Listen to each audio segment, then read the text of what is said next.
Stand by. Stand by.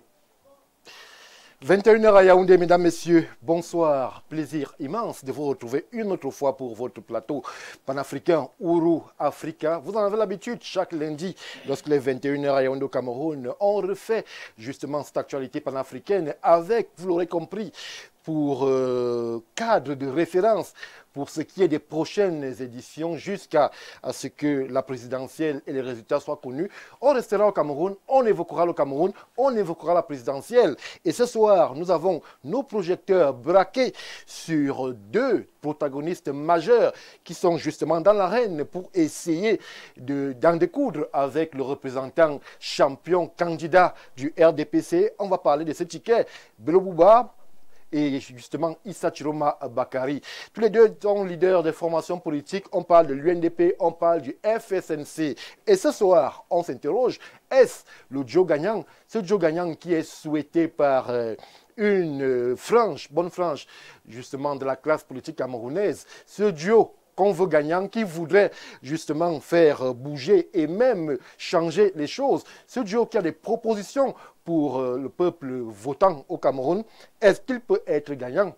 C'est l'interrogation qui va meubler nos échanges de ce soir. Mais en introduction de plateau, on ira justement du côté de l'aéroport de Yaoundé-Simalène. On ira, c'est une façon de parler, puisque le président, le numéro 1 camerounais, Paul Biya, a quitté justement la ville il y a quelques heures. C'était hier, pour justement un court séjour privé du côté de la Suisse. Si nos informations sont avérées et confirmées, le numéro 1 camerounais, justement, il passera quelques temps, histoire justement de faire son travail, d'être au contact, de réfléchir. Et justement, l'interrogation, c'est peut-être le timing et l'opportunité de ce voyage, alors que l'on dénombre et décompte les jours. On est à moins de 30 jours de la présidentielle au Cameroun.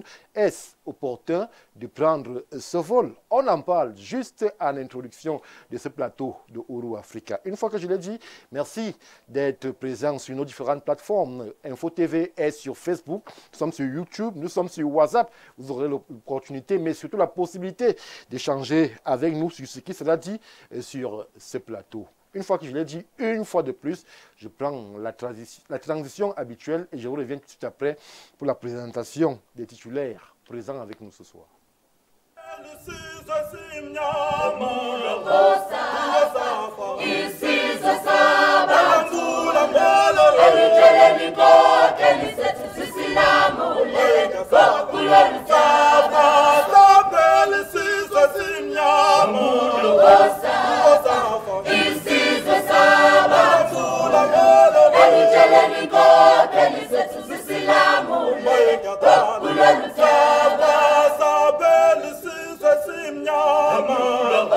Retour sur le plateau de Ouro Africa, 1h30 d'échange, je l'ai dit, sur les questions panafricaines, avec pour point de référence l'élection présidentielle à venir au Cameroun pour ceux qui débarqueraient de mars.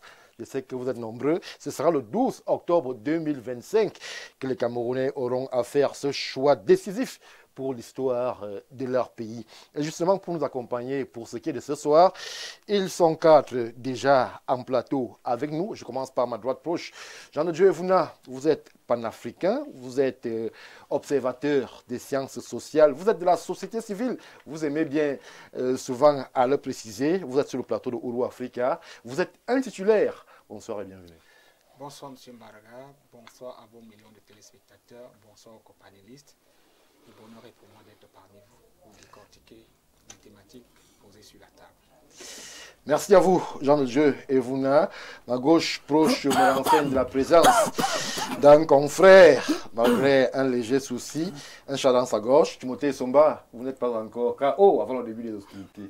Non, non, je ne suis pas KO. J'utilise rapidement mon petit temps de présentation pour faire un coucou à une téléspectatrice qui nous suit.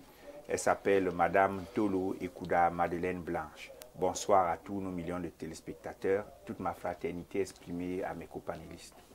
Merci Timothée pour justement cette présence, une fois de plus, sur ce plateau. Autre confrère, autre casquette politique, Simon Messengue, le RDPC n'a pas de secret pour vous. Bonsoir et bienvenue. Bonsoir Stéphane Baga, bonsoir à toute l'Afrique en miniature, des 4 points cardinaux, comme on dit, nord au sud, de l'est à l'ouest. C'est pour moi un plaisir d'être de votre ce soir.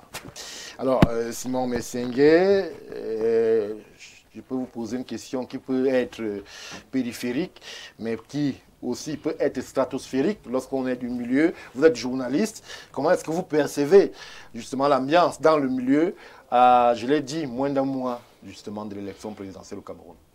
Bon, l'ambiance dans le milieu journalistique. Oui, journalistique. Oui, il faut dire que le Cameroun a la chance d'avoir de très bons journalistes. Il faut aussi vous rappeler que dans le milieu, on se patiente un peu. Il n'y a pas encore de tout le déploiement et l'accompagnement logistique dont les journalistes ont besoin. Vous savez, oui, il faut se dire une chose. C'est un peu, comment dire, c'était pas embarrassant de se rendre compte que certains hommes politiques font plutôt confiance aux influenceurs qu'aux journalistes.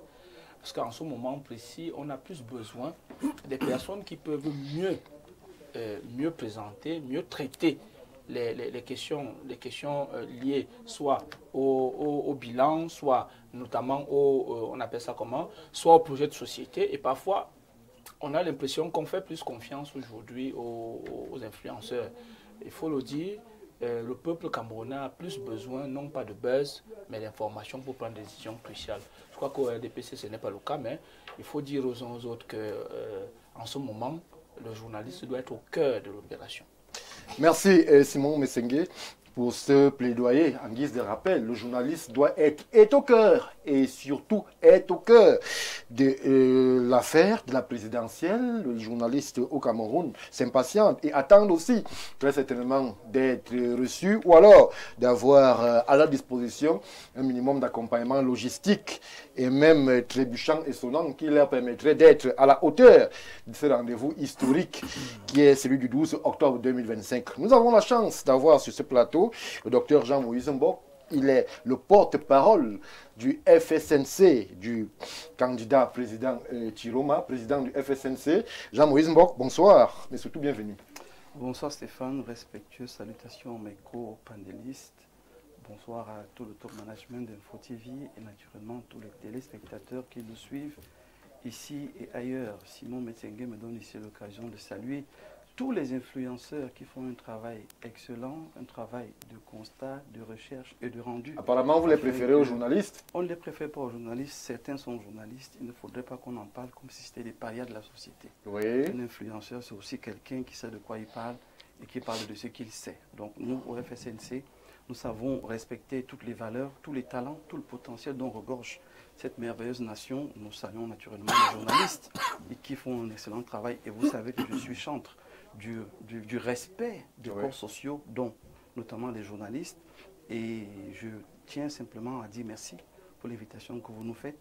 Le président Chiroma est rentré aujourd'hui d'une grande tournée en l'Est et la Damawa, et ça ne fait que commencer. Ça ne fait que commencer de votre côté, Jean-Moïse Mbok. Merci pour la présence. Merci justement parce que on a vu votre déploiement médiatique. Il est assez énorme ces derniers jours.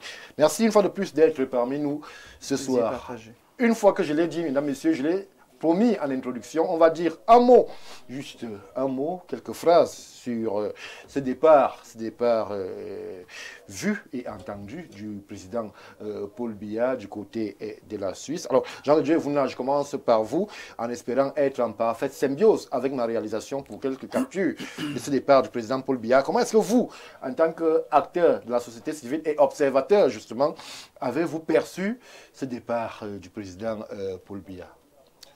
Monsieur Barga, mon analyse n'est pas sur la personne du président, mais sur un candidat. Oui. Je constate qu'un des candidats parmi les 12 est sorti de l'ornière parce que depuis un temps, il se fait très rare.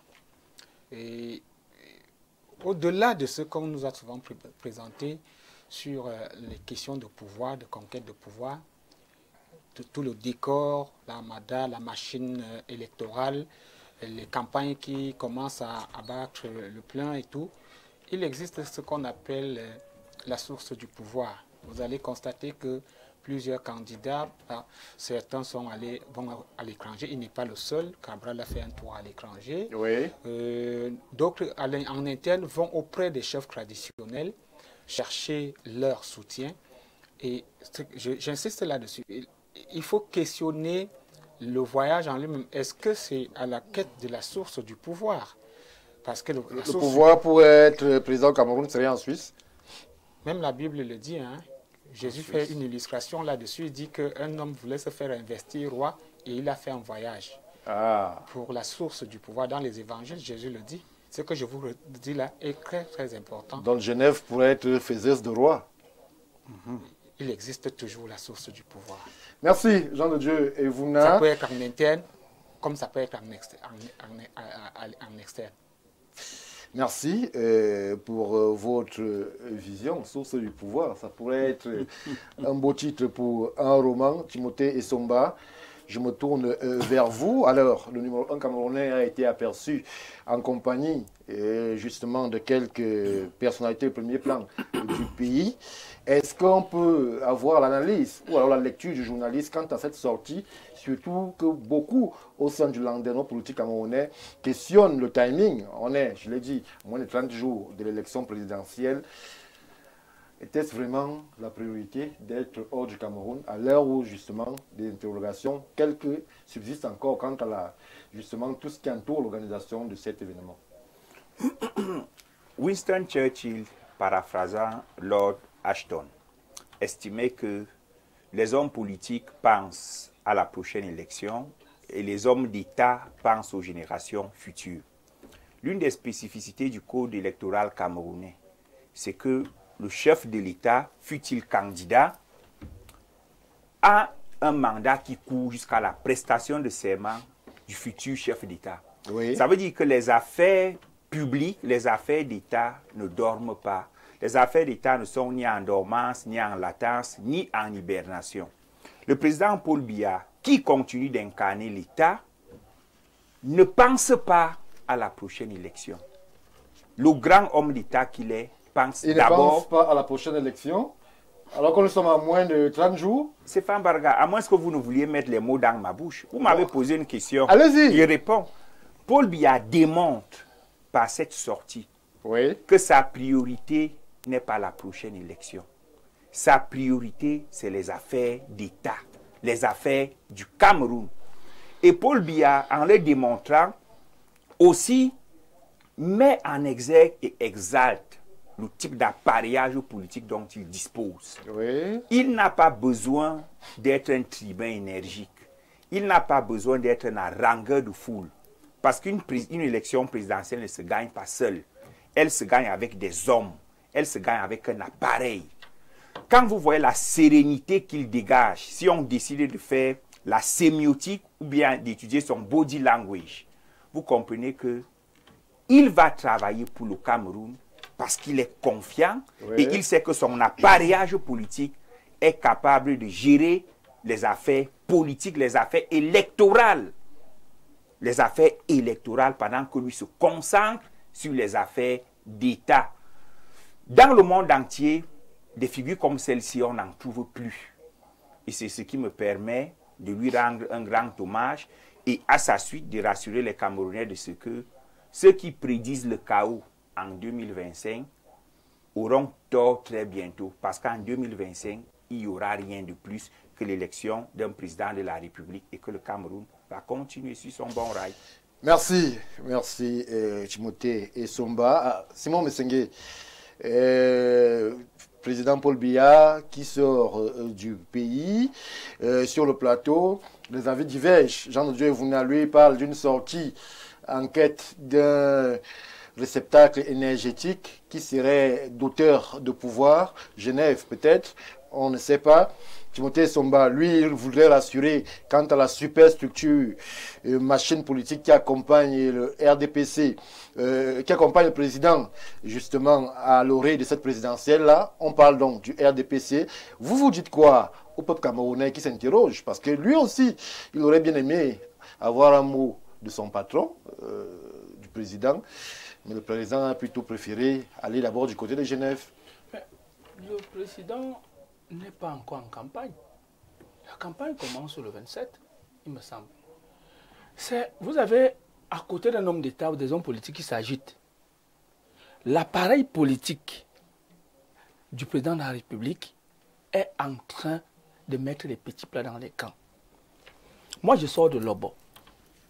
À Lobo, le président communal de l'élection, Sa Majesté Mama, avec toute la commission locale, sont en train d'organiser les scrutateurs dans les 83 bureaux de vote. Vous voyez à quel niveau on se situe déjà? On se situe déjà à la préparation du jour du scrutin.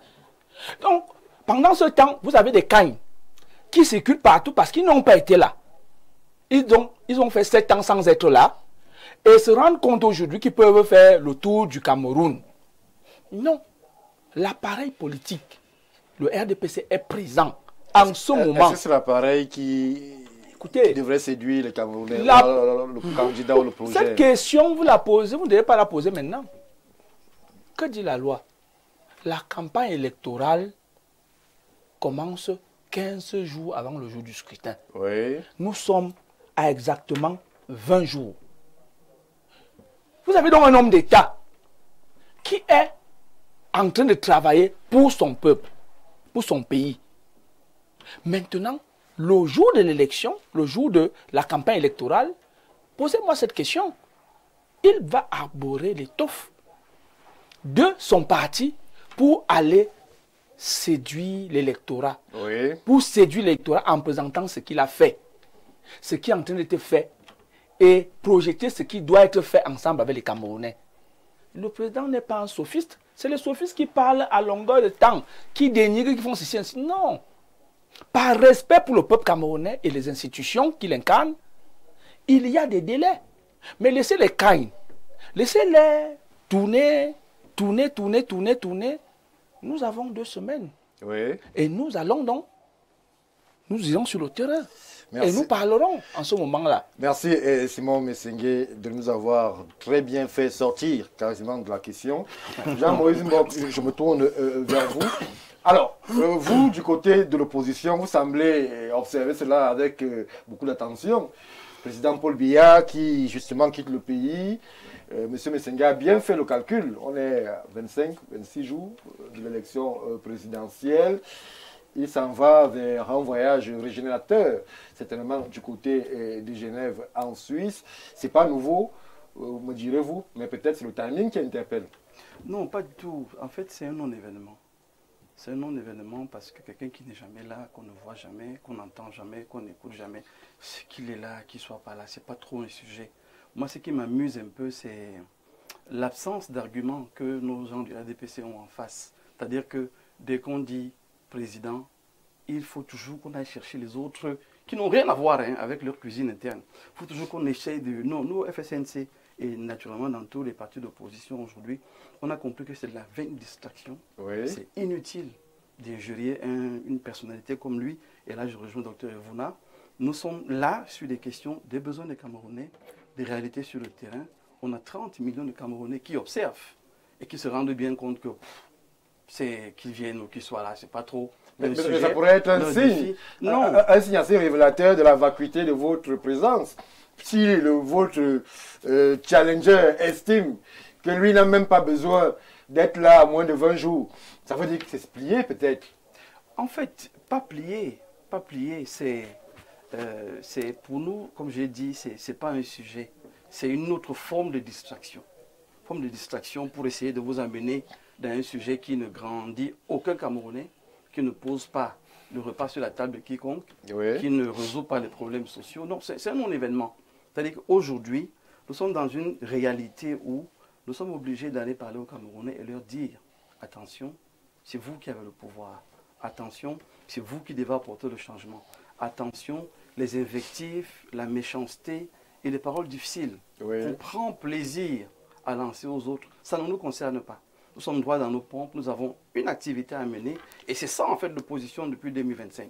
C'est qu'on a compris qu'en face, on aime le dilatoire, on aime les bouffes, on aime les grosses paroles, on aime injurier les autres, mais on ne présente rien de concret. Nous disons donc Votre candidat, vous, FSNC, voulait lui aller du côté du Sénégal, mais il n'a pas pu... Stéphane, une fois de plus, nous disons que ça, c'est derrière nous. Oui. Vous savez, on évite la polémique, hein, c'est inutile. C'est derrière nous, des raisons. Ceux qui savent, savent. Ceux qui ne savent pas, ce n'est pas un problème. Nous disons que nous avançons. La sérénité, en fait, est du côté de l'opposition et particulièrement du FSNC. C'est là qu'il y a la sérénité.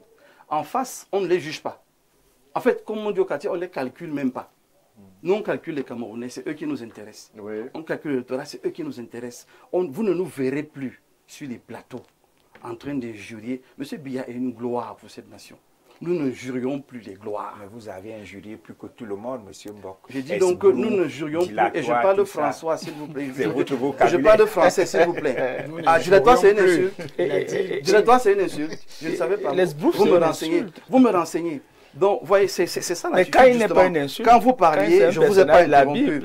Quand vous parliez, vous du RDPC, je ne vous ai pas interrompu. Quand c'est une personne de la Bible. Simplement, vous savez, Stéphane Danga, comme je disais, ce qui est intéressant, c'est que les Camerounais nous regardent, et savent exactement ce qui est important aujourd'hui. Ce n'est pas le chef de l'État qui est parti ou qui est là. Qu'est-ce qui est important? C'est pas ça qui est important aujourd'hui. C'est qu'est-ce qui peut changer leur réalité. Oui. Qu'est-ce qui peut s'adresser de manière claire à leurs préoccupations. Et aujourd'hui, les 11 en face ont montré leur capacité à s'adresser à ces problématiques. Donc, venir essayer de nous amener sur ce sujet, pour nous, c'est inutile. Oui. Parce que nous avons compris qu'ils ne nous calculent pas.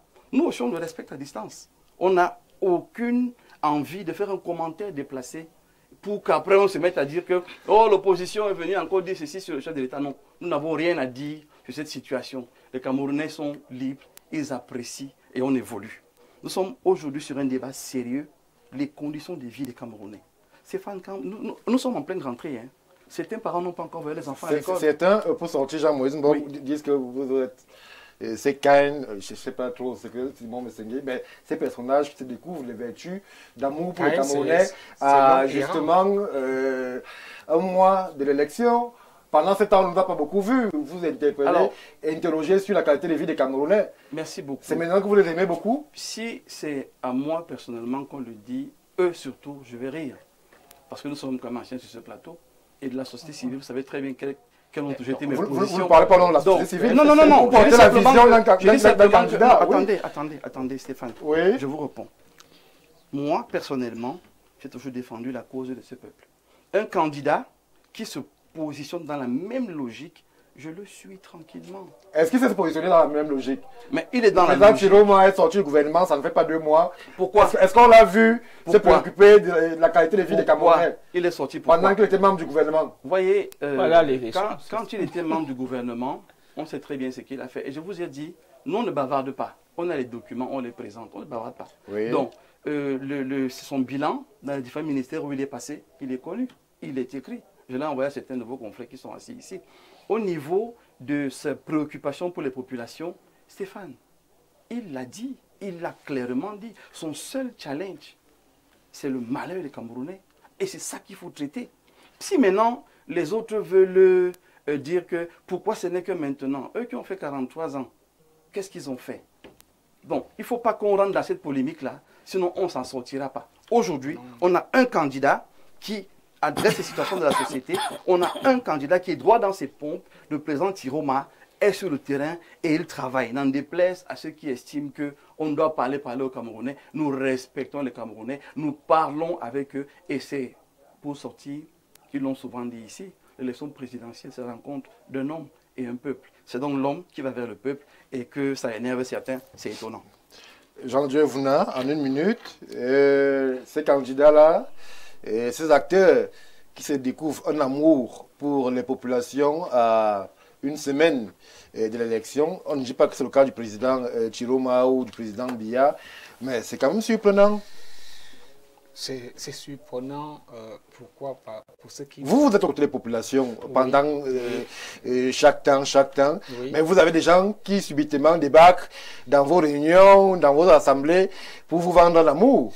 Je dirais tout simplement que c'est désolant parce que le peuple profond ne se reconnaît pas. Parce qu'il y a une différence entre les foules, la foule, je veux dire les foules et le peuple. Je pense que ce discours est entendu par les foules et non par le peuple profond. Oui. Et que aujourd'hui, lorsque je m'interroge en tant que porteur de la voix du peuple profond, comment des gens qui ont dirigé le pays, qui ont nourri ce pays dans le communautarisme. Voyez-vous, nous avons un président, un directeur du cabinet de l'Assemblée nationale qui avoue devant tous qu'il est communautariste, il est tribaliste et il recrute les gens en faveur de sa communauté. Il est parti, il est entré au cabinet en 2019, il a trouvé 50 personnes de sa région, il en a recruté plus de 300. Voilà le régime dans lequel nous sommes. Et maintenant, vous nous mettez sur la place 2 personnes qui ont nourri ce régime pendant des décennies. Et voyez-vous, lorsque vous interrogez leur action sur le terrain, c'est-à-dire pendant des années, vous allez constater qu'un a été ministre d'État chargé du tourisme. Oui. Et où est notre tourisme, un pays beau naturellement? Quel est le bilan du tourisme aujourd'hui? Là, vous êtes déjà dans le débat de la présidentielle. Il n'y a pas de souci, on peut y rester. Oui. Il faut juste que les synthèses nous accompagnent. Présidentielle 2025, Bello, Bouba et Chiroma, est-ce le Joe gagnant? Que la réalisation nous accompagne. Vous êtes dans le débat, allons-y. Voyez-vous, un candidat qui a été ministre d'État en charge du tourisme, et le tourisme qui est un levier stratégique pour vendre un pays. Aujourd'hui, nous ne savons même pas où en sommes-nous dans ce domaine-là. Oui. C'est-à-dire, pendant des décennies, notre image, notre tourisme a régressé. Nous avons un autre qui a été à un poste ministériel pour promouvoir l'emploi. Et je ne sais pas si aujourd'hui le ratio du chômage a régressé pendant son magistère. Je ne pense pas que ce soit vraiment cela. Oui.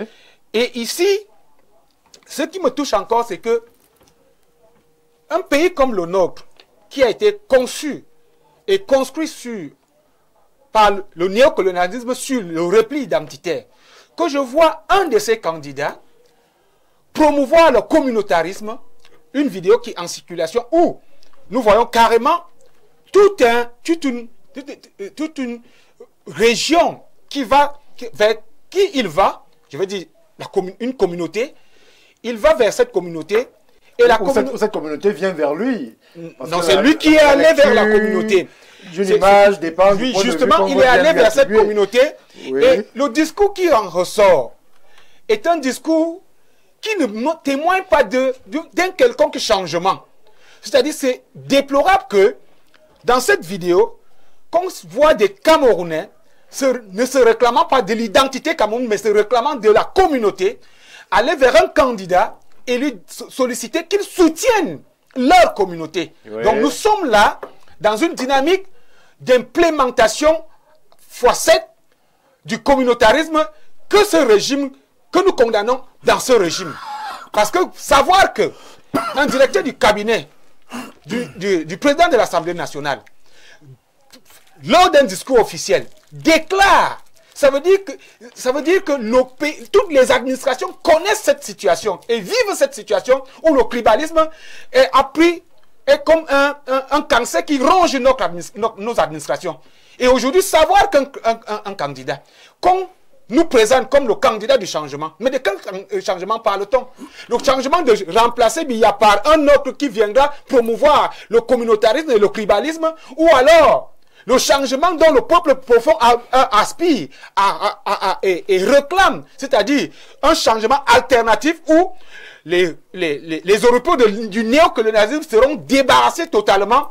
Et la question cruciale, je n'entends pas ces candidats parler se prononcer sur des questions géostratégiques. On y revient, Jean-Dieu Vouna, c'était que le premier jet. Alors, Timothée Somba, pour ceux qui observent de façon attentive cette pré-campagne, puisque nous y sommes, et j'ai la faiblesse de le croire que je l'observe attentivement, on voit quand même des surprises. On voit le président Bello Bouba, qui, avec le style qui est le sien, qui met en place ses orientations politiques, qui justement rassure ici et là. Mais on voit le président Chiroma qui est sur le terrain, qui fait foule, qui fédère autour justement de sa candidature, qui surprend même, parce que pour beaucoup, il y a 2 mois, on ne donnait pas long feu, ou alors quelques fortunes justement à cette candidature-là, mais on a l'impression que c'est le cheval de Troie que personne n'a attendu, ou alors l'autocar qui fait l'arrivée, ou alors le joker qui surprend même les observateurs. Mais la réalité que le président Chiroma, si on s'en tient aux premières sensations de campagne, pourrait être celui-là que personne n'a vu venir, mais qui se retrouverait du côté des étudiants.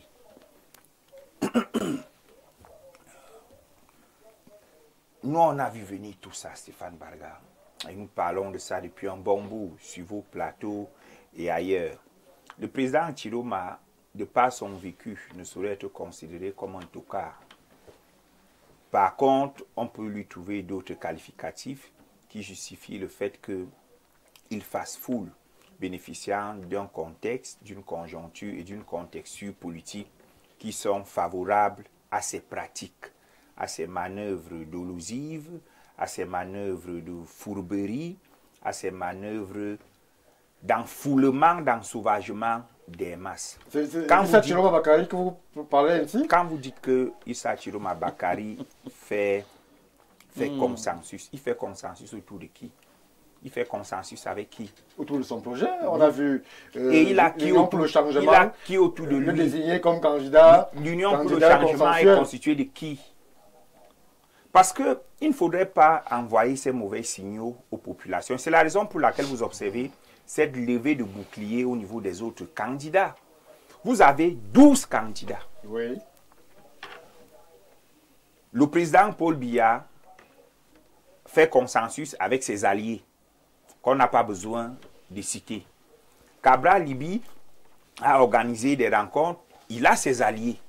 Matomba, qui est notre voisin d'à côté, a organisé avec ses alliés. Thomas Hino a fédéré la plupart des leaders de partis politiques femmes. Donc, on peut citer comme ça jusqu'au PAL. Chaque parti politique a son bloc d'alliés. Oui. Mais pourquoi ces blocs d'alliés des 10 autres candidats ne font pas les mêmes bruits? Pourquoi c'est Chiroma et son Union pour le changement qui semblent faire plus de bruit que les autres? Tout simplement parce qu'il y a une malhonnêteté ontologique à la démarche. Vous ne pouvez pas vous prévaloir de vos soutiens personnels pour dire que vous êtes le candidat du consensus. Est-ce que le président Chiroma met une sardine devant chaque porte lorsqu'il fait foule la Marois, ou bien il promet un billet 2000 et un jus? Samuel Etofi fait foule. Nous on parle des choses sérieuses. Voilà. Nous on est sur la présidentielle. Répondez à la question. Même Papillon, le chanteur, fait foule. Donc, voilà. Mais c'est pas du divertissement. Lorsqu'on va écouter le président Chiroma, on va écouter justement le projet qu'il propose. Quel projet? Justement, Quel aux projet? électeurs camerounais. Vous voulez qu'on vienne au projet? Vous ne pouvez pas dire que vous êtes l'incarnation d'un potentiel changement sans vision.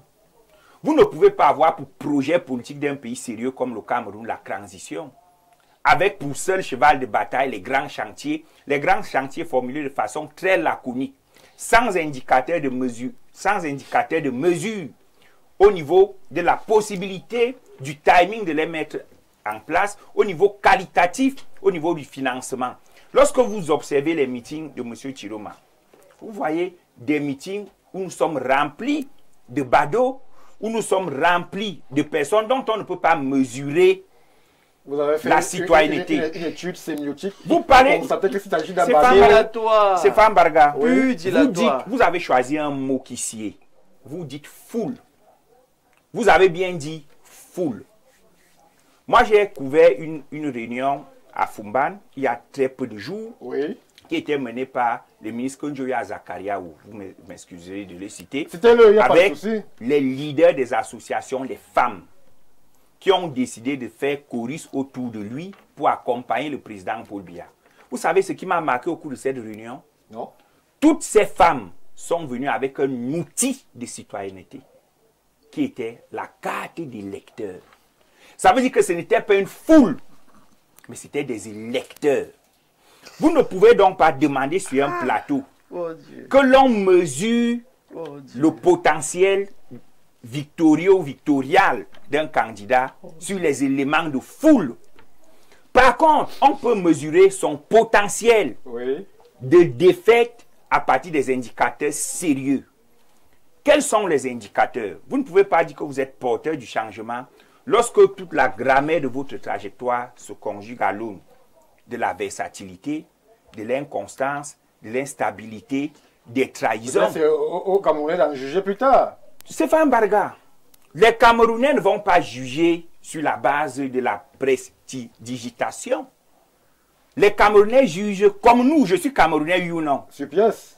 Les Camerounais jugent sur pièce. Donc, et moi, j'ai une logique depuis un bon moment où je vous dis, je ne suis pas là pour dire aux Camerounais qui va gagner. Je suis là pour dire aux Camerounais pourquoi certains vont perdre.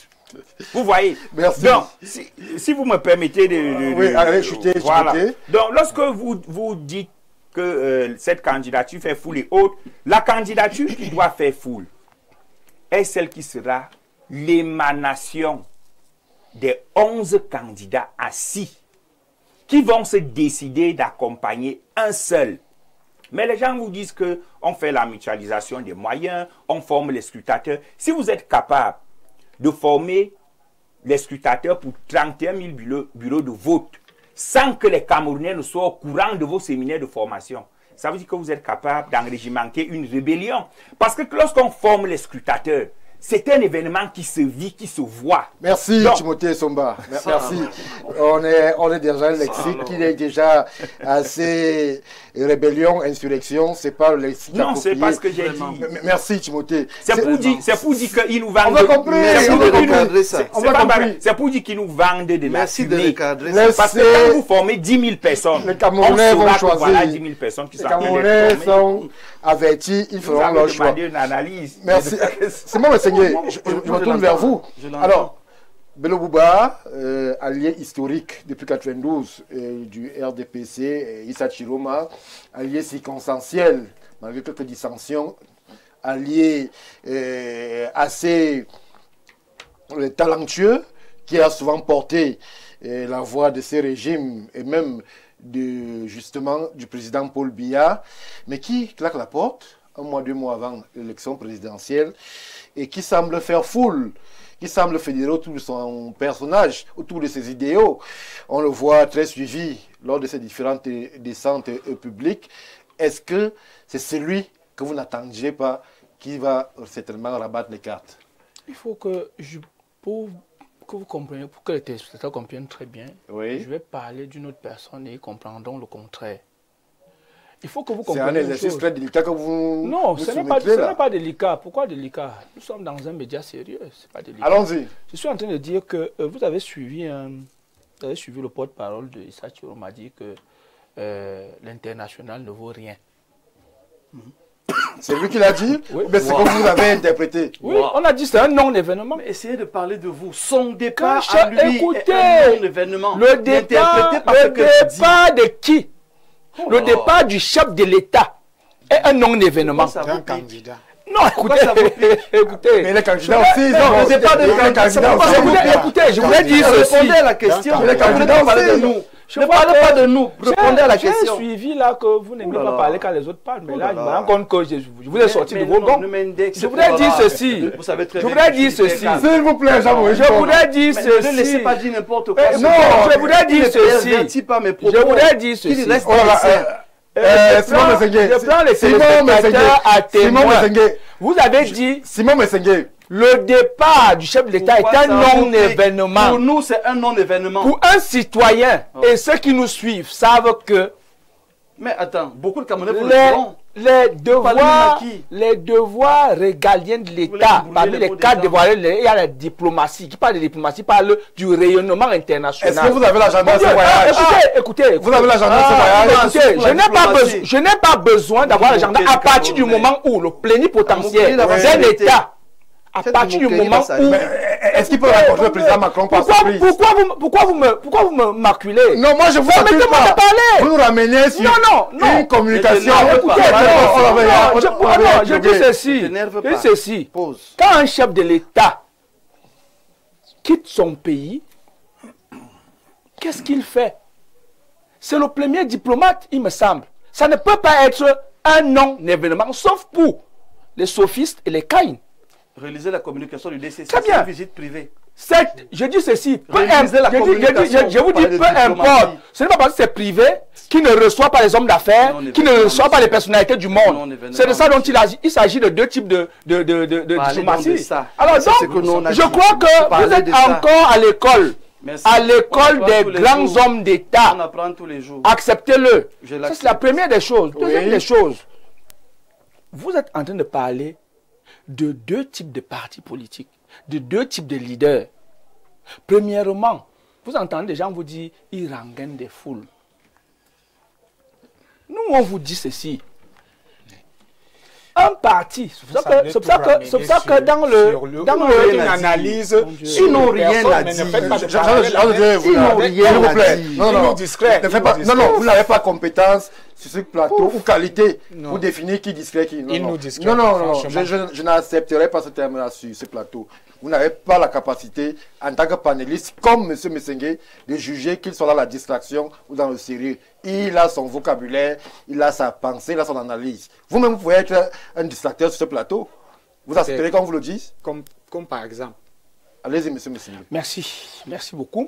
Je voudrais dire que pourquoi est-ce que dans l'élection présidentielle, dans notre code électoral, il y a les partis politiques et il y a des candidats indépendants. Pour le cas de figure, il y a des partis politiques qui sont des appareils. Oui. Pourquoi les appareils? C'est une élection à scrutin unique. Ça veut dire que ici, l'élection est populaire. De ce fait, quand vous entendez des gens dire le candidat rengaine les foules, c'est parce que celui-là a un appareil faible. En revanche, le seul parti politique... Appareil faible, oui. Oui, très faible même. Le seul parti politique susceptible de faire le porte-à-porte sur les pratiquement 8 millions d'électeurs, ce n'est que le RDPC. De par son implantation et de par sa vision qui est claire et nette. C'est pour cela qu'aujourd'hui... Lorsqu'on enlève donc le RDPC qui a cet atout dans son manche, il faut bien le reconnaître, est-ce que quelqu'un d'autre parmi les 11 restants ferait foule plus que le président Chiroma en ce moment? Naturellement, il faut qu'on se dise les vérités. Chiroma fait foule où? Dans son bastion électoral, qui est la Benoué. On l'a vu à Bertois. Écoutez, Bertois, quand vous parlez de Bertois, vous voyez très bien que Bertois est limitrophe à l'Adamawa et autres. Mais je suis en train de vous dire ceci. La même chose, quand vous partez dans le littoral, vous verrez le PCRN là-bas. Quand vous partez à Douala, vous verrez le SDF là-bas. Quand vous partez dans le Noun, vous verrez l'UDC là-bas. Mais quand vous partez dans toutes les régions, vous verrez le RDPC. Commune, village après village. Et pourquoi? Parce que ce parti politique, lui, il n'est pas en dehors du peuple. Il vit avec le peuple. C'est pour cela que... On a vu quelques séquences du RDPC à Barois. Écoutez. On a eu l'impression qu'il n'y avait pas cette foule qui suit le président Chiroma. Je vais vous dire une chose. Je prends un cas de figure. Allez-y. Le ministre des Finances est allé à Marois. pour une visite, c'était pour ils partis inaugurer, ça concernait la douane. Seulement parce que certains militants ont suivi cela, ça a créé une foule immense. Ils croyaient que c'était la campagne. On a dit non, nous ne sommes pas encore en campagne. Ce que nous faisons maintenant, c'est d'organiser la campagne électorale en mettant en place des scrutateurs, en mettant en place des commissions, ainsi de suite, parce que le moment venu, nous entrerons en campagne et nous présenterons aux Camerounais ce que je vous ai dit. Maintenant, vous avez donc, premièrement, ça c'est la mobilisation. Deuxièmement, le fond même. Le fond. Oui. Le fond. Quand le président de la République dit, il dit que nous serons émergents en 2035. Nous on parle de Issa Chiroma Bakari. Non, vous comprendrez, vous comprendrez. Attendez,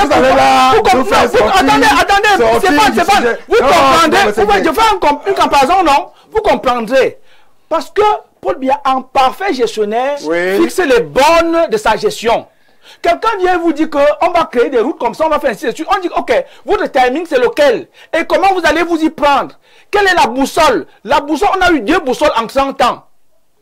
Le DSE et la SND 30. Maintenant, c'est sur cette base-là que les lecteurs, que le Camerounais lambda peut aisément comprendre. Bien sûr! Et ils ont les routes qui méritent. Écoutez, il faut qu'on se dise des vérités et il faut qu'on respecte l'électorat camerounais. Sauf si on croit que nous avons des personnes idiotes qui ne comprennent rien à rien. Les Camerounais sont très matures.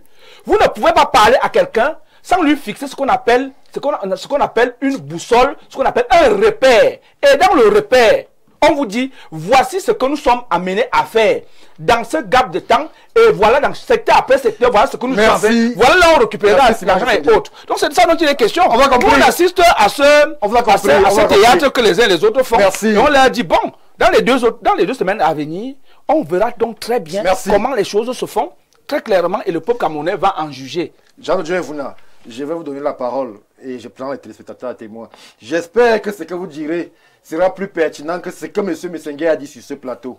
Sinon, on aura des soucis.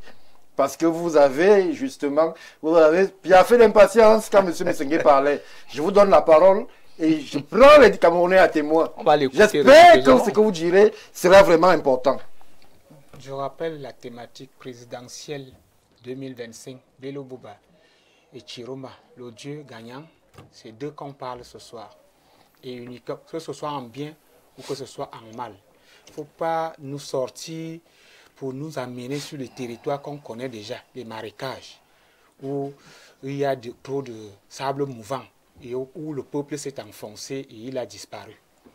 Il faut bien que ce soit clair, qu'on ne parle pas des sables mouvants et des marécages.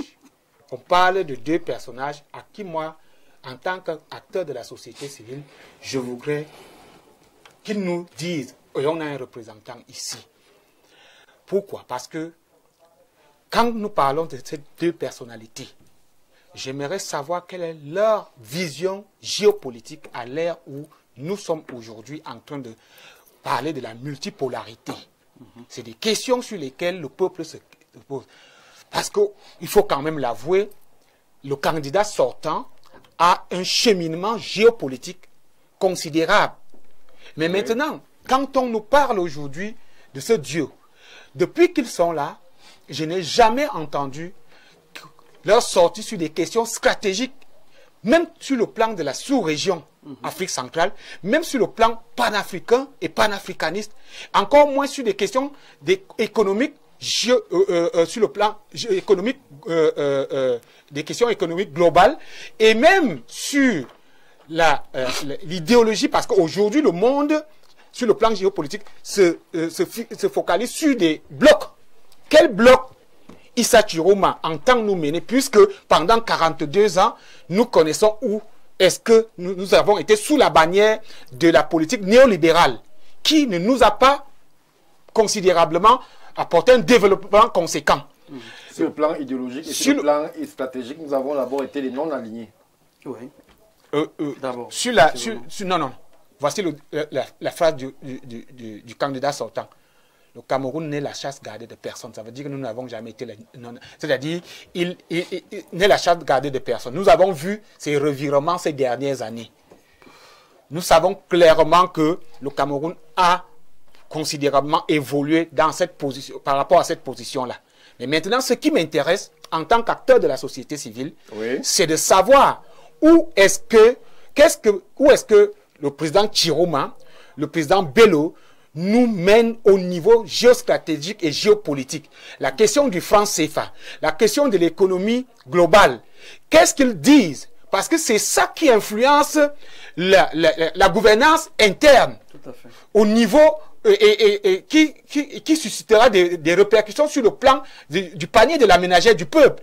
Alors, c'est de ça qu'il est question ce soir. Et c'est l'importance sur laquelle nous sommes ici ce soir pour questionner. Et moi, je trouve que jusqu'à présent, à quelques jours de l'élection, qu'il ne se prononce pas sur des questions aussi importantes, pose un sérieux problème. Et les qualifier de Dieu gagnant, je ne trouve pas. Et je crois que avec le représentant ici, nous pourrons avoir des questions. Qu'est-ce qu'ils disent du franc CFA?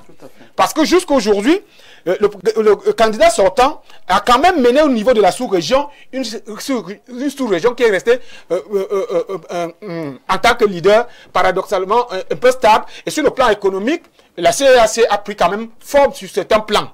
Mais eux, ils devraient se prononcer pour nous dire qu'est-ce qu'ils pensent. Mais si ce n'est que la continuité, que nous ne voulons pas, nous voulons un changement alternatif, un changement radical, une rupture avec la politique néocoloniale, néolibérale, autant pour moi, pour un alignement idéologique par rapport à la multipolarité qui pourra bénéficier à notre peuple, le peuple profond dont je suis le représentant. Merci. Et Jean de Dieu Evuna, je ne vais pas vous donner la note que les téléspectateurs vous attribuent.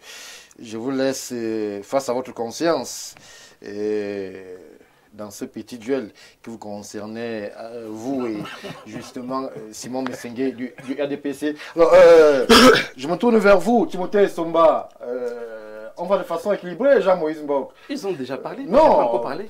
Il n'a pas parlé. Bon, bref, allons-y. Moi, je m'inquiète de rien, ils peuvent parler. Allons-y. On y va, Timothée Somba.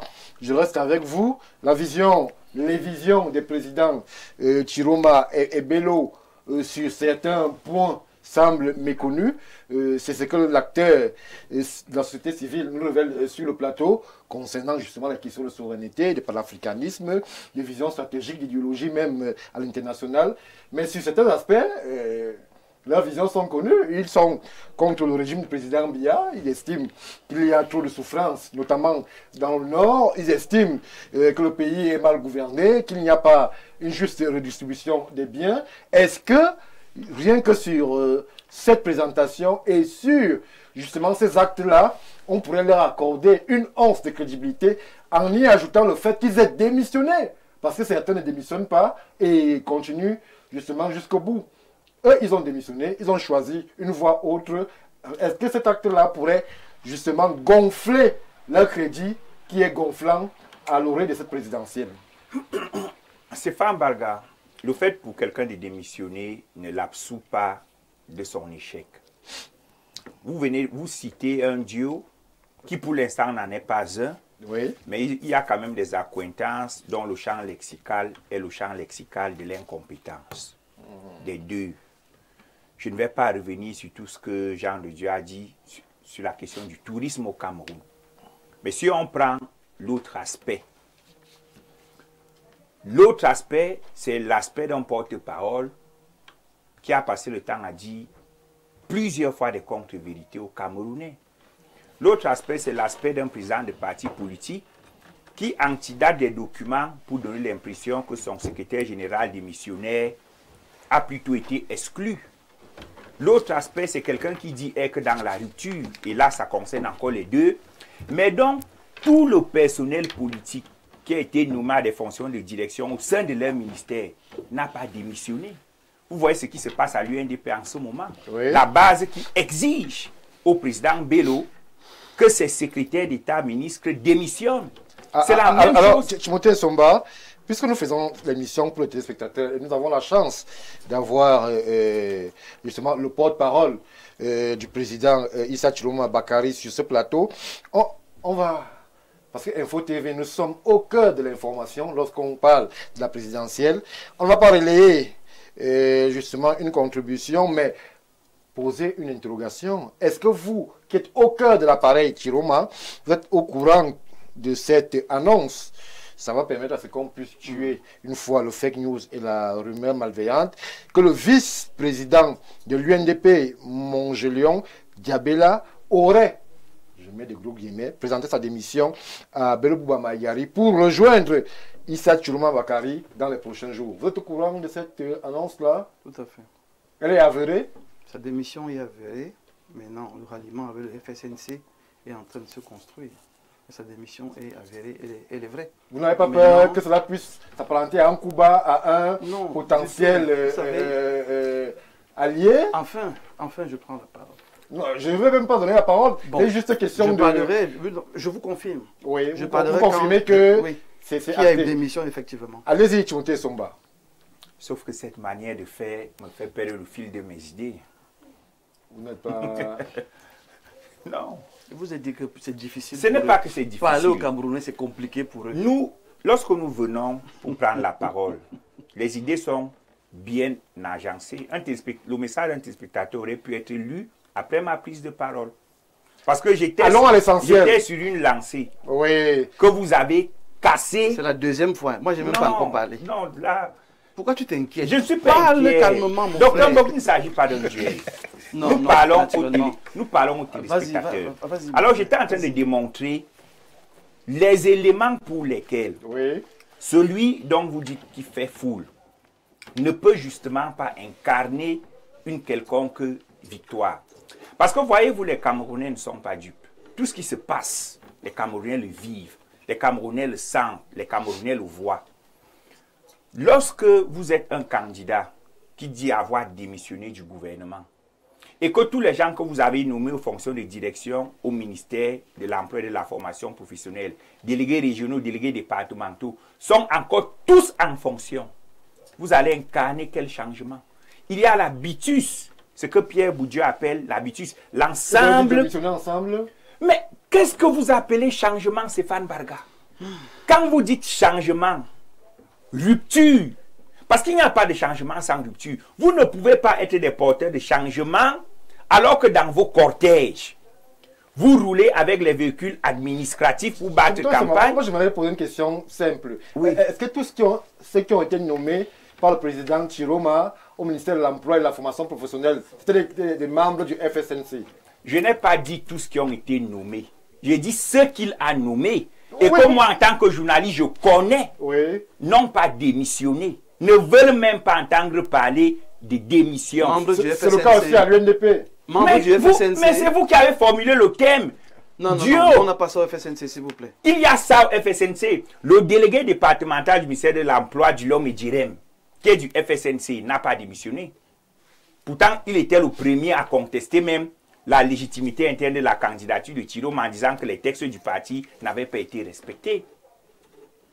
Ils sont nombreux qui occupent des fonctions de direction au sein du ministère de l'Emploi et de la Formation professionnelle qui n'ont pas démissionné. C'est pas vrai ce que vous dites. Vous voyez un peu. C'est pour dire que vous avez en face des opportunistes politiques. Et la vacuité de leur vision sur des questions, par exemple, géopolitiques et autres, est le témoin éloquent de l'impréparation. Parce que on ne peut pas penser la vision d'un pays qu'on veut diriger en 3 mois. La vision stratégique, la vision idéologique pour mener un pays aussi complexe que le Cameroun.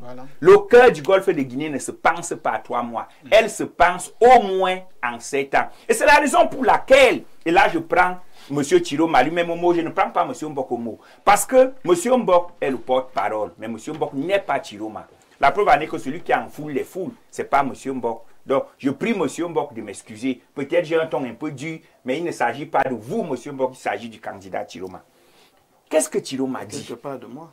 Dans son projet, dans une sorte de profession de foi? Il dit qu'il vient pour une transition de 5 ans. Oui. et qu'il va œuvrer pour les grands chantiers. C'est un mea culpa public que, chers Camerounais, je n'ai pas de projet politique pour vous. C'est pour ça que je viens pour une transition et qu'ensemble on réfléchisse. Et il déconstruit donc l'idée de Boileau qui disait que ce qui s'énonce clairement, ce qui se pense clairement s'énonce aisément et les mots pour le dire arrivent facilement. Monsieur Tiroma n'a pas de projet parce qu'il n'a pas eu le temps de le penser. Et quelqu'un qui n'a pas eu le temps de penser une élection, les deux qui n'ont pas eu le temps de penser une élection ne peuvent pas constituer un duo gagnant. Merci. Jean-Maurice Mbok, vous avez la parole avant que monsieur Messengue dise à moi aussi. Allons-y. D'abord, oui. Non, ne me pressez pas. Et donc, on fait 2 tours de table, permettez que je m'exprime. Allons-y. Premièrement, Enfin. ce que je souhaite relever ici, c'est que les intelligences que je viens d'entendre des militants du RDPC, que ce soit M. Messengue ou Timothée Somba, me font quand même me dire, bon Dieu, s'ils avaient mis ça au service de la République, on se porterait mieux. Hein. C'est-à-dire que quand il faut bien parler comme ça, quand il faut défendre le vent, mais ils sont d'une éloquence rare. Mais bon, on comprend pourquoi il y a échec. Parce que finalement, ceux mêmes qui devaient être où ils sont, finalement, ils sont assis sur ce plateau. Et les autres, je ne sais pas qu'est-ce qu'ils fabriquent. Moi, je vais vous dire, nous convoquons Jean-Jacques Rousseau sur le dialogue social. Je commence par là, pour vous expliquer notre logique.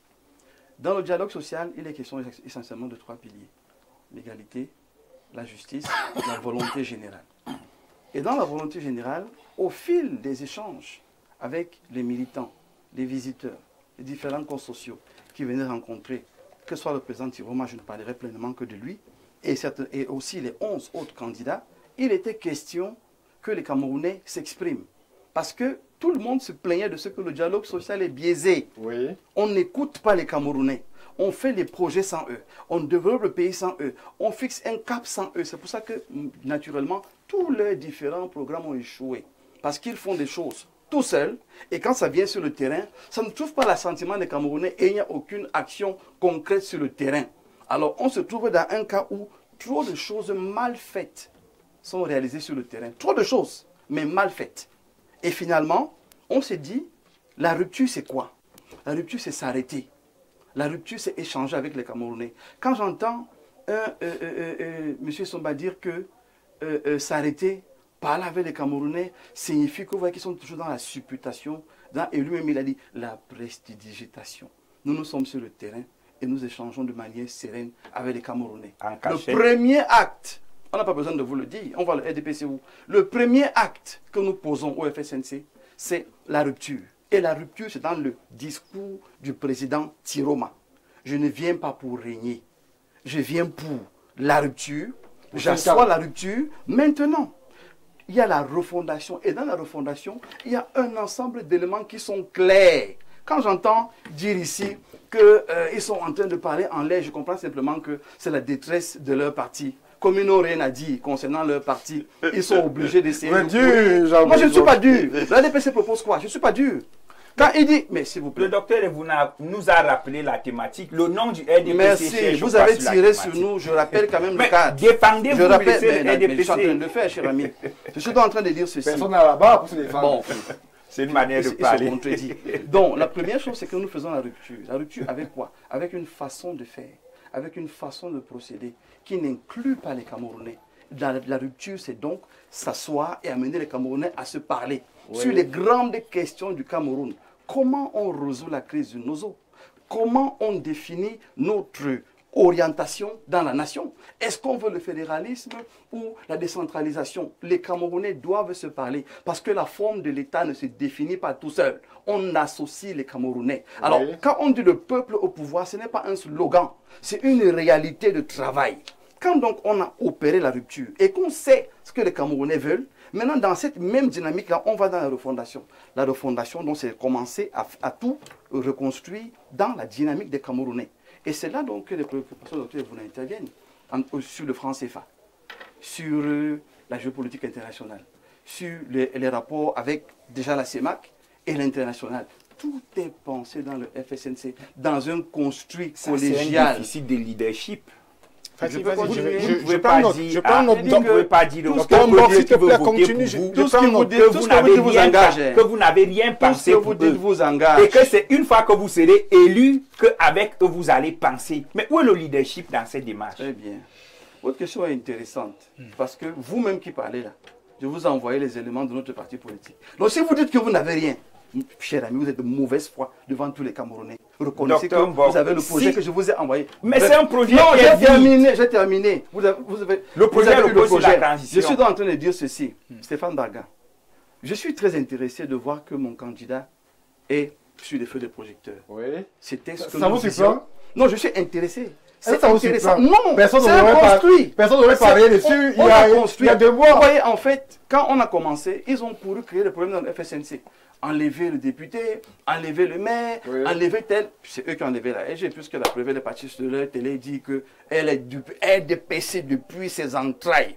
Vous comprenez un peu que tout ça est monté. Mais nous sommes restés droits dans nos pommes. Donc vous ne connaissez pas. Ne vous contredisez pas. Je dis donc que nous sommes dans une logique où, dans le construit, quand on évolue, tout ça est resté derrière nous, Stéphane. Oui. C'est pour ça que les Camerounais nous Ce qui est devant vous, c'est la démission du vice-président de l'UNDP qui est dans les starting blocks pour vous rejoindre.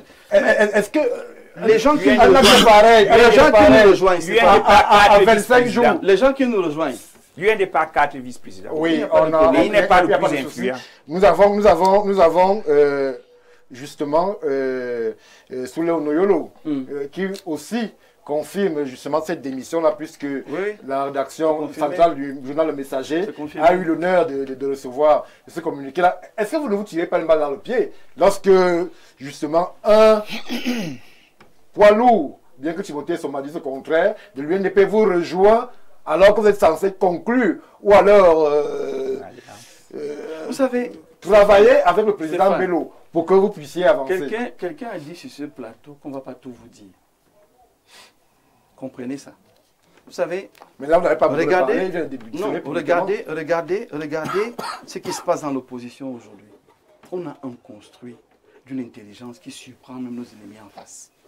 C'est-à-dire que ce que vous voyez là, c'est un construit qui est organisé. À la fin, il y aura un candidat qui va être adoubé par les autres, ou alors on aura les 11 qui vont aller. Mais toujours est-il que le président Issa Chiromba Bakaydi se prépare à toutes les éventualités et travaille pour que s'il est adoubé par ses pairs, on va gagner. S'il est tout seul, on va gagner. Pourquoi? Il pourrait aussi se joindre à d'autres? Bien sûr, il a dit, je vous ai envoyé la vidéo, il a fait un entretien et il a clairement dit. Vous savez, c'est ça qui est intéressant quand même avec les Camerounais. On a une mémoire sélective. Comment un candidat consensuel tant que le président Bello, le président Chiromba était avec eux, c'était vraiment les meilleurs. Non, mais bizarrement, dès qu'une personne les quitte, c'est des mauvais conjoints. Moi, ça me dérange pas. Je suis habitué. C'est des mauvais conjoints. C'est des gens qui ne savent pas être en relation amicale avec les autres. Ce qui fait donc qu'aujourd'hui, Stéphane, quand on vient insulter les Camerounais qui viennent autour du FSNC, dit qu'ils ne sont pas les citoyens, c'est des badauds, je trouve quand même que c'est violent. C'est-à-dire qu'à un moment donné, tout citoyen camerounais est un citoyen camerounais. Maintenant, le qualifier de badaud, je trouve quand même que c'est... Il faut que nos gens en face respectent un peu les Camerounais, un peu plus. On les comprend que c'est eux qui ont tous les moyens. Monsieur, vous n'avez pas le monopole du cœur. Mais je dis simplement que tous les Camerounais ne sont pas électeurs. Les électeurs, ils sont 8 millions. Et tous les 8 millions n'assistent pas au meeting. Ne donnez pas l'impression aux Camerounais que nous les méprisons, que nous les détestons. Non, je ne m'agite pas. Tu t'agites pour rien. Ne m'agite pas. C'est toi qui as dit qu'ils sont les badauds. Mais il y a des badauds. J'ai dit qu'il y a des badauds. Tu trembles. Assume-moi, restez tranquille. Mais j'assume. Le président c'est un fait. Avec tout ce que vous voyez là, et les menaces, et les gens qu'on enlève, et tout ce que on avance sereinement, parce que nous savons qui est notre interlocuteur. C'est le votant, c'est le Camerounais. C'est celui-là qui a compris que le changement peut et doit venir, et il peut venir maintenant. Quand on a terminé avec la rupture, on va dans la refondation. Oui. Et dans cette refondation, Stéphane, c'est là que tout se passe. C'est là que toutes les questions que vous avez soulevées sont traitées. Je suis amusé quand les gens viennent dire ici sur le plateau qu'on veut un programme qui est chiffré, qui a un timing, ainsi de suite. Ces femmes ne sont pas encore en campagne. Attendez quand la campagne va arriver, on va apporter tous ces détails. Mais je sors en disant simplement que leur boussole, qui est le libéralisme communautaire, ça a quel chiffre? sacré timing. Au moment donné, il faut qu'on soit La sérieux. doctrine, c'est pas la boussole. Oh, s'il vous plaît, il faut qu'on soit sérieux. Il faut différencier Je sors doctrine donc en et disant boussole. simplement que les Camerounais, au moins, savent qu'ils ont vécu 43 ans avec des gens qui ne passent autant qu'à bavarder au lieu d'agir. Avec des gens qui les traitent de badauds, avec les gens qui ne les considèrent pas du tout parce que tant qu'il y a foule, ce n'est pas leur problème. Ils ont vécu 43 ans avec les gens qui ne se préoccupent pas de leur sort. Et nous disons donc que pour que ça change, c'est eux qui vont faire ce travail. Merci. Alors, bonsoir. Merci pour la thématique. Il ne faut pas que ceux qui pensent pouvoir arrêter la dynamique mise sur pied y arrivent. Pour moi et ma famille, bon, je ne vais pas donner le nom du candidat qui est plébiscité par cette famille-là. Non, on ne va pas donner. Il ne faut pas faire des orientations Okay. en termes de vote. Le temps de la campagne viendra.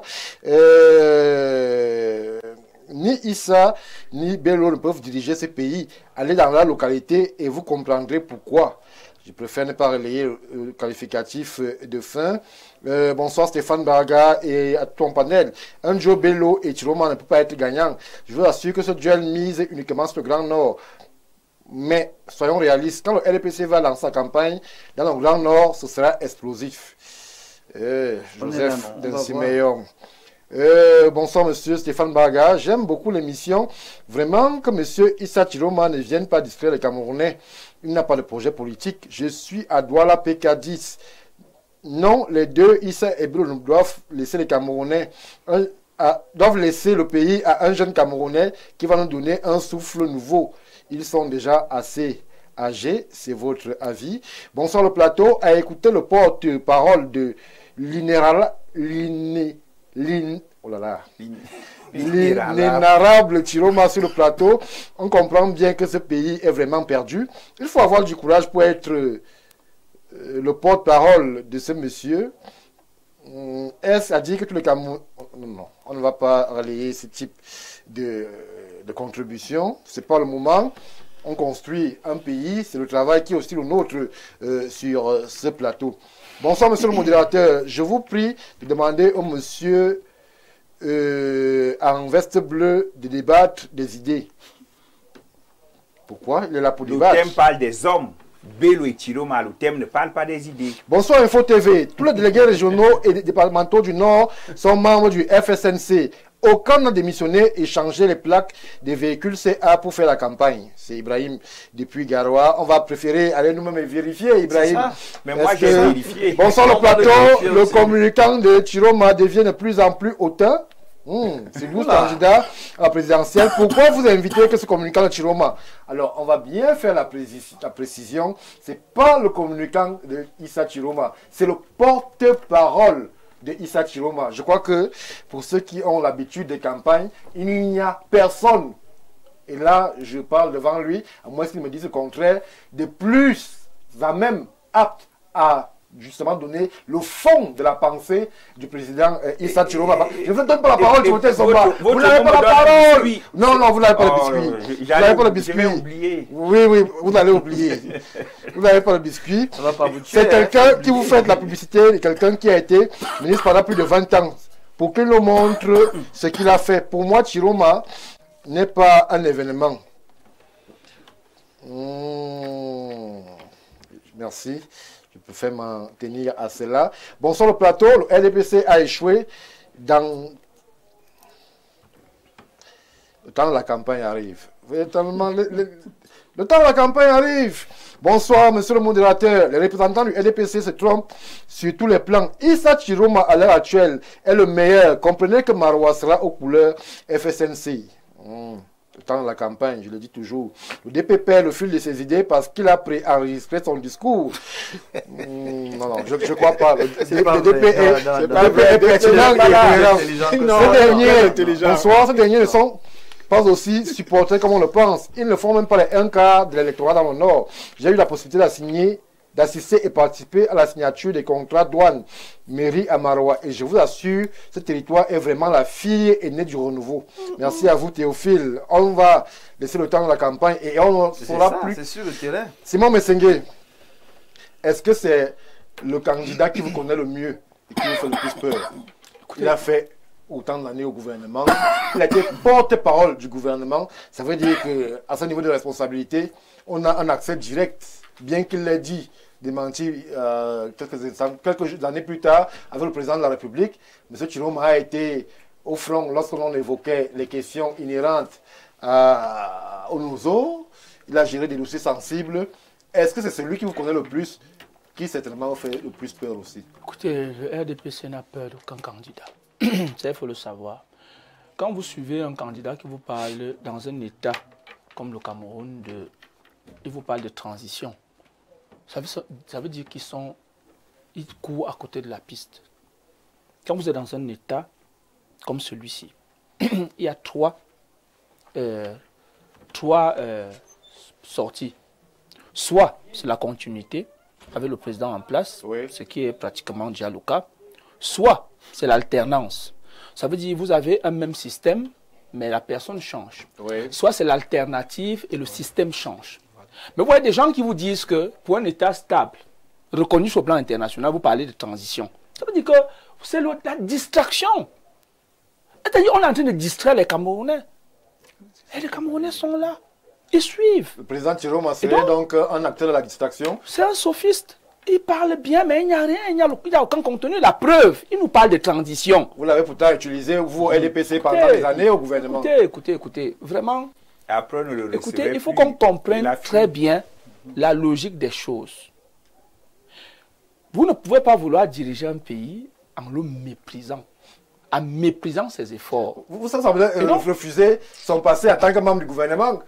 Je suis Où il a été l'un des meilleurs, selon les dits de certains apparatchiks du RDPC, l'un des meilleurs ministres de la communication.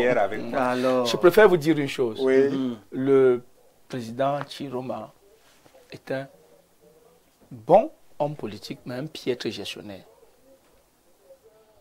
Et c'est connu des Camerounais. Il est en liberté. Il y a des instances judiciaires. Attendez, piètre gestionnaire. Attendez, vous pouvez poser des fautes de gestion. Qui ne sont pas des fautes de... Je n'ai pas dit qu'il a volé. J'ai dit que c'est un piètre gestionnaire. Il n'a pas performé dans c'est de ça dont il est question. Mais il faut savoir une chose. Qu'est-ce qu'ils peuvent dire de plus? Mais il faut savoir une chose. Il faut savoir une chose. Quand je suis le porte-parole, pas le communicant, oui, le porte-parole du ministre Issa Chiroma dit la forme de l'État ne se définit pas tout seul. Je comprends que ce parti est déconnecté des réalités camerounaises.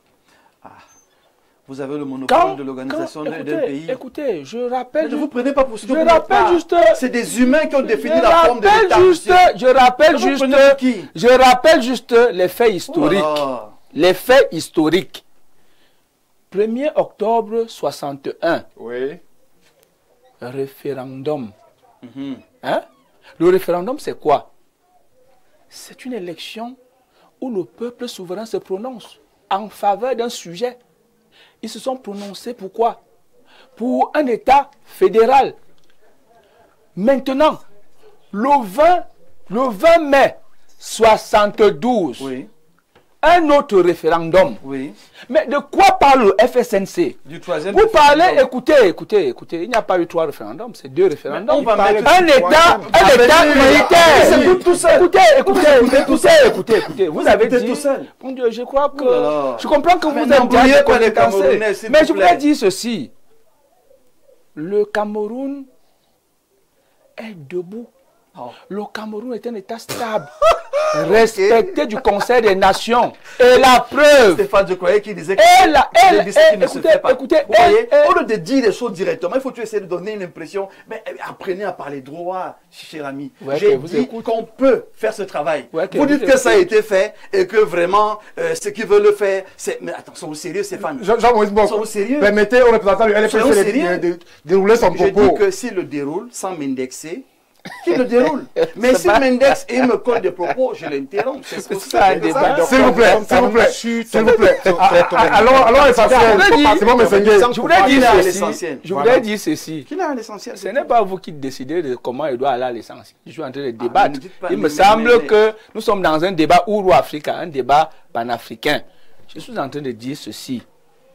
En fait, il y a dans cette élection des amuseurs publics et des candidats. Pour le cas du FSNC, c'est la distraction. Ils n'ont pas de projet et c'est clair et net. Parce qu'un projet est structuré, n'a pas besoin d'être dans les livres. Je suis en train de vous dire ceci. Ça n'a pas besoin d'être dans les livres. Je suis en train de vous dire ceci. S'il vous plaît. Merci. C'est bien de dire ça. Allons-y, Simon Ça n'a pas Messengue. besoin d'être dans Le les temps livres. va nous C'est très manquer. clair. Allons à l'essentiel. C'est très clair. Monsieur, vous n'avez pas la parole. Vous venez de dire au DP Timothée Somba que vous lui avez envoyé le projet. Pour parler du projet du RDPC, je n'ai pas besoin d'aller demander que j'ai envoyé. Je le dis ici et je vous dis ceci. Quand le président national du RDPC, président de la République, a décidé de lancer le renouveau, après être sorti en 87 du libéralisme planifié, qui me faisait de notre État un pays dirigiste, il s'est appuyé sur trois leviers qui constituent le libéralisme communautaire, avec des éléments que tout le monde peut comprendre. La première des choses, un État démocratique régulateur. Nous sommes en démocratie. La preuve, il y a le FSNC. Et il y a d'autres partis politiques qui sont en liste. La deuxième, alors rapidement, Simon. Le deuxième pilier, c'est la liberté d'entreprendre. Ça veut dire quoi? L'État ne crée plus les richesses, il régule. Et le privé fait des richesses. La preuve, le budget que vous voulez gérer, qui est de 7 000 milliards aujourd'hui, il est à 60% fabriqué par nos capitaines d'industrie et le privé camerounais international. Troisième pilier, le devoir de solidarité, qui est bien connu dans nos paliers, où l'État ici, où on appelle ça vraiment le premier défenseur de l'État, c'est le peuple camerounais souverain mettre son destin. On n'a donc pas besoin de dire que c'est dans les livres ou quoi que ce soit. Le programme politique du RDPC est connu de tous et il est pratique. De ce fait, aujourd'hui, ce qui reste à faire, c'est d'accentuer et de créer davantage des capitaines d'industrie. Et c'est pour cela que lui-même, et c'est pour ça que Tiroma, le sachant très bien dans sa lettre, dit que les régions du Nord n'ont pas créé des capitaines d'industrie dans le Nord. Parce que justement, nous sommes dans la logique de mettre un accent sur le privé. Donc, il est dans un plagiat déconcertant du programme du RDPC. Oui! Ben oui! Donc, aujourd'hui, nous, on boit du petit lait, en voyant comment ils sont en train de s'embrouiller parce que le peuple camerounais nous connaît et nous connaissons bien le peuple camerounais et ils savent où nous allons ensemble avec leur leader, Paul Biya. Heureusement. Voilà. Merci. Bonsoir. S'il vous plaît, respectez ceux qui vous suivent. Le porte-parole du FSNC trouble l'émission. Non, c'est pas vrai. C'est pas vrai. Il ne trouble pas l'émission. Salut mon cher. Je veux vraiment savoir de la bouche du monsieur du RDPC si exactement ce que son candidat a fait exactement ce qu'il a dit pendant 43 ans. Ah oui. Bonsoir à vous sur le plateau, beau débat, mais soyons sérieusement honnêtes, il n'y a pas de véritable opposant au Cameroun, donc ce Dieu ne peut rien apporter aux Camerounais. Pareil que le régime en place, mais je choisis entre ces régimes par rapport aux 11 candidats en face. Non, vous n'allez pas dire cela des Camerounais. Respectez les Camerounais aussi. Nous sommes suivis depuis de nombreux pays. On ne va pas dénigrer l'opposition. Bonsoir, M. Mbaga. Issa Chiroma et Belo Bouba ne sont pas sérieux. Qui nous donnent d'abord leur bilan en 3 décennies de gestion. Que le peuple du changement ne tombe pas dans le piège de ces soutiens du régime qui vont rebondir après octobre si le président Paul Biya passe encore en force. Comme d'habitude, ce sont des mots qui vous engagent. Jean de Dieu Vouna, je vous donne la parole. J'ai écouté avec beaucoup d'attention le porte-parole du président Chiroma. Moi, je reste sur la thématique Bello et Chiroma. Quel est le contenu que vous mettez dans rupture? Parce que vous semblez vous emballer dans vos déclarations. Hein. Vous mettez les questions stratégiques et géopolitiques après la rupture. Alors qu'à ma connaissance, du peu que je sache de la politique, lorsqu'on parle de rupture, cela implique des questions global. Parfois même ça commence par là. Ça commence par là. Voyez-vous, votre candidat a écrit une lettre ouverte au président de l'Assemblée nationale où il avoue lui-même, en tant qu'élite du Grand Nord, avoir été parmi ceux-là qui n'ont rien produit. Absolument rien. C'est ça, Chiroma, qui l'a dit. La lettre ouverte. Il s'est inclus. Parmi les élites. Parmi les élites, en tant qu'élite du Grand Nord, il se définit comme ayant été médiocre pour cette localité, pour cette région, cette grande région. Comment aujourd'hui, M. Mbok, nous sommes très sérieux. Vous parlez de rupture. Quel est le contenu que vous mettez dans rupture? Est-ce la rupture avec le régime en place ou est-ce la rupture avec le système? Parce que c'est deux choses différentes. Le régime en place est une chose et le système en est une autre chose. Ils n'ont pas démissionné. Alors, ils sont pas sortis. Votre rupture se situe à quel niveau? Avec le régime en place ou avec le système? Avec l'homme Paul Biya. Ou avec l'homme Paul Biya. Oui. Maintenant, vous parlez de rupture. La rupture sur le plan du changement des politiques publiques. Voulez-vous nous certifier ici que vous qui condamnez la corruption, est-ce que vous avez des mécanismes dans votre rupture pour nous dire que l'administration va changer? L'administration qui gère les politiques publiques, comment est-ce que vous pouvez parler de rupture sans nous expliquer comment est-ce qu'une administration qui depuis 60 ans ne parvient pas à nous amener à l'émergence, c'est la continuité avec la même administration qui aujourd'hui ne parvient pas à implémenter la décentralisation? J'aimerais savoir, parce que vous ne pouvez pas parler des questions de rupture, mettre au premier plan la rupture, mais après dire que vous allez négocier avec le peuple pour essayer de voir qu'est-ce qui ne va pas. Ça veut dire que vous n'allez pas pratiquer la rupture. Je voudrais encore... C'est votre conclusion. Non, ce n'est pas ma conclusion. Je veux interroge, qu'est-ce qui est mis dans la rupture? Qu'est-ce qui est mis... Permets-moi. Non, qu'est-ce qui est mis... contraintes de temps aussi. Qu'est-ce qui est mis dans la rupture? Je vais chuter en disant ceci. Le ministre Chiroma a été à la formation professionnelle. Il a passé le temps à parler du mauvais système éducatif qui forme des diplômés et pas des professionnels. Et je l'attendais pourtant. Tant au moins, il ne peut pas attendre la rupture. Il ne peut même pas attendre après la transition de ces 5 ans. Il devrait nous donner, lui qui sort de là fraîchement, les statistiques et les indicateurs à l'appui. Oui. Que moi, au lendemain de 12 octobre, dès que je prends en tant que candidat du changement, sortant d'un ministère stratégique, parce que la formation professionnelle est stratégique pour la création de l'emploi, le développement même, voici comment est-ce que je vais mener les politiques sur les questions de formation. Non, nous ne demandons pas trop. Non, justement, non, nous ne demandons pas trop. Il sort fraîchement. Il sort fraîchement de là. Au moins là-bas, écoutez, et au moins là-bas, le président Chiroma a les indicateurs, il a les stratégies, il a les statistiques, il devait nous donner une stratégie claire et des mécanismes pour changer le système éducatif. J'ai l'impression que vous en demandez beaucoup. Non, je ne demande. Non, il ne s'agit pas de ça.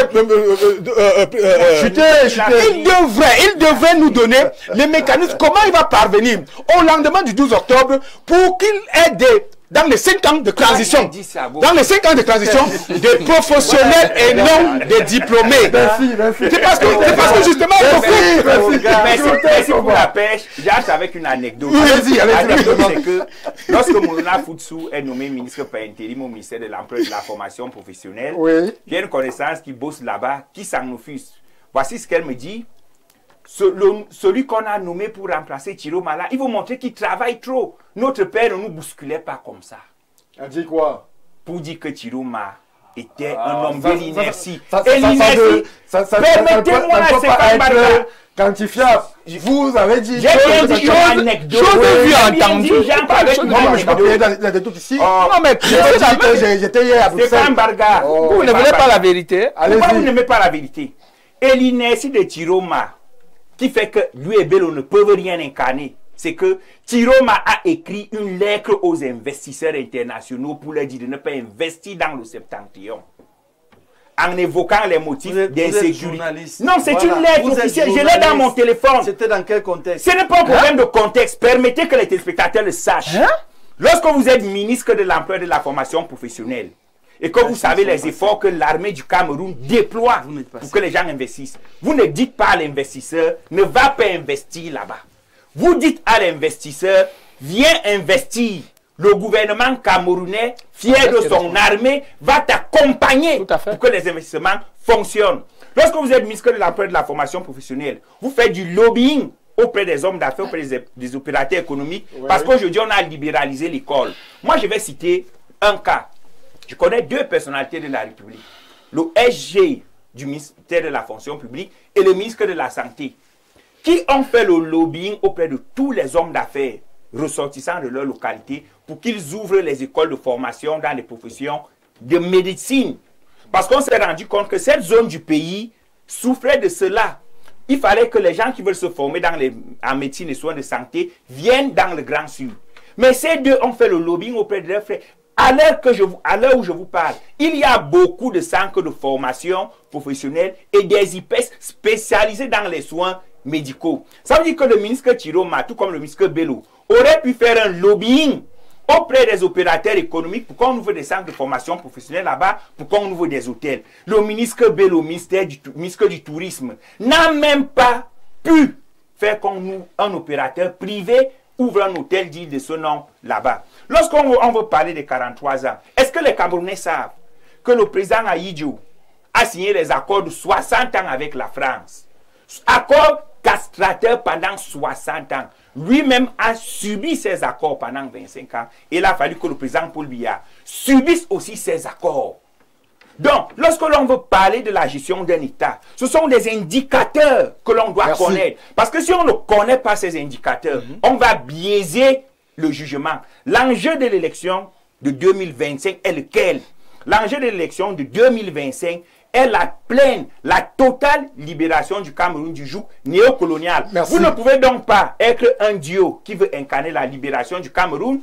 Et on a des informations qui remontent et qui nous font état de ce que vos soutiens, c'est des chancelleries occidentales. Vos soutiens, c'est des puissances otaniennes qui vous accompagnent. Ça peut être les soutiens de l'ADPC. Non, on n'a plus besoin d'eux.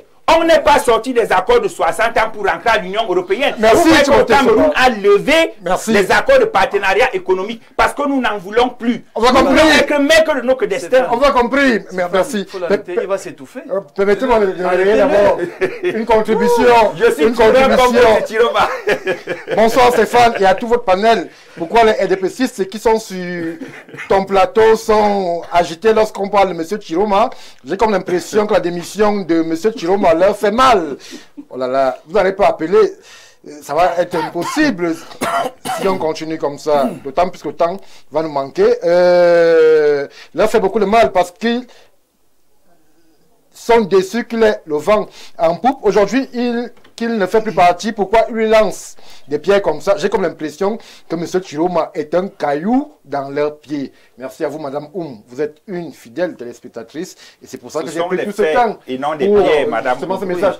Allons-y, Jean-Moïse Mbok. Rapidement. Le temps est achevé. Première chose que je vais dire, quand vous connaissez le fonctionnement d'un État, vous savez qu'un ministre rend compte au Premier ministre. Et que le Premier ministre, justement, échange avec le chef de l'État qui est comptable devant la nation. S'il y a inertie, c'est celui qui mène le bateau. Parce que c'est lui qui devait sévir. S'il n'a pas sévi, on sait où il est ici. Donc venir essayer d'accuser un quelconque ministre ici, c'est accuser le Premier ministre et c'est accuser le chef de l'État lui-même. Donc venir parler comme ça de manière péremptoire, c'est même amusant. C'est pour ça que je riais tout à l'heure. Maintenant, dans Rupture, qu'est-ce qu'on met dans Rupture? On va se détacher complètement de ce très rapidement, Jean-Moïse Mbok. Mais démissionner d'abord. Mauvaise gouvernance. Et on va également se défaire de ces mauvaises lois. Ça, c'est la première chose. Et c'est pour ça qu'on parle du dialogue. Quand on parle du dialogue national, c'est d'abord avec les intellectuels. Est-ce que vous savez que le système... Non, ne réagissez pas. Ne réagissez plus. Oui, vas-y. Allez-y, Jean-Moïse Mbok. Le temps est achevé. Quand je parle du système, ça comporte tout ce que vous dites. Une fois qu'on a fait cette rupture, on fait l'audit de l'État. Qu'est-ce qu'on a? Qu'est-ce qu'on est? Qu'est-ce qu'on peut? Après avoir fait l'audit de l'État, on repart donc en tenant compte des attentes de ces populations-là. Quelles sont les priorités des Camerounais? Au niveau de la santé, au niveau de l'éducation, au niveau de la diaspora, au niveau de l'économie, au niveau de la forme de l'État, et même la question de la monnaie, une question souveraine. C'est à partir de là que tout ça se débat. Dans la rupture. Docteur Evouna, on n'a pas des intellectuels de façade au Cameroun. On a des hommes et des femmes brillants qui peuvent s'asseoir avec nous et faire ce travail. Le malheur de ces gouvernances actuelles, c'est qu'ils ont choisi de s'isoler, de travailler tout seuls et mettre en oubli ces intelligences qui sont pourtant utiles à la nation. Merci. Nous allons composer avec eux. Vous croyez qu'on a le soutien des professeurs, pourquoi? Le soutien des médecins, pourquoi? On a compris. Le soutien de tous ces grands hommes, pourquoi? C'est parce que le Jean-Baptiste. FSNC porte un projet crédible.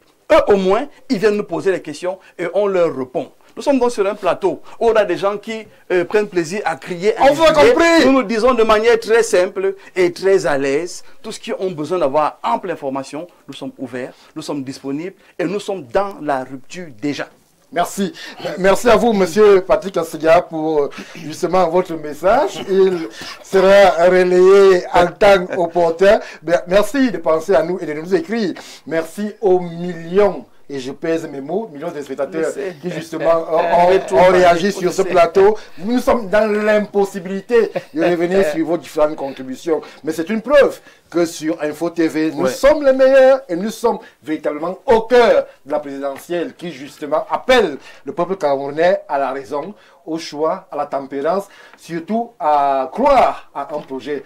Cérès Bello, Chiroma, le président Paul Biya, Matomba et les autres, très certainement, Cabral, merci, ce sera le 12 octobre. Le temps du choix, le temps de la réflexion, mais surtout le temps d'un nouveau Cameroun. Bien le bonsoir.